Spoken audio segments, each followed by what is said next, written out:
Hoş geldiniz diyorum. Okul müdürüm Serdar Bey, sivil toplum örgütleri, öğrencilerimiz, gençlerle birlikte bu sene Orman Haftası'nı meşhur Bitlis'in Dideban Dağı'nda yapıyoruz. Burada farklı olarak sadece gençlerin dikeceği bir alan tahsis ettik. Ve ilerleyen yıllarda da bakımlarını aynı okuldaki gençlerin de devam etmesi arzusundayız. Ona göre arazi hazırlığını da tamamladık. Burada istiyoruz ki gençler kendi diktikleri fidanın gelişmesini, ondan sonra takibini ve büyümesini de görsünler ve bunun hazzını alsınlar. Eskiden olduğu gibi Dideban Dağı ya da Bitlis ormanlarının aynı şekle getirilmesi amacımız. Bunu da birlikte gerçekleştireceğiz.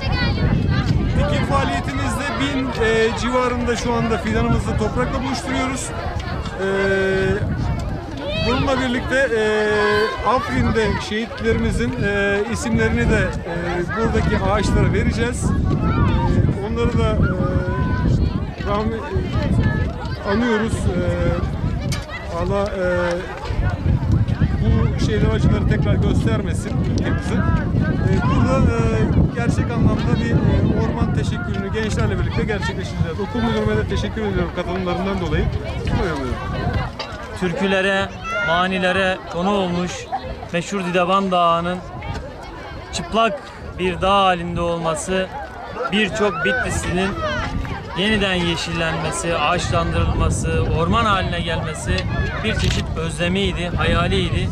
Bugün nasip oldu. Bu hayallerimiz için bir adım attık ve yaklaşık 1000 tane ağacımızı toprakla buluşturduk. Afrin şehitlerimiz için de burada dikeceğimiz ağaçlara isimlerini vereceğiz. Kendilerini rahmetle, minnetle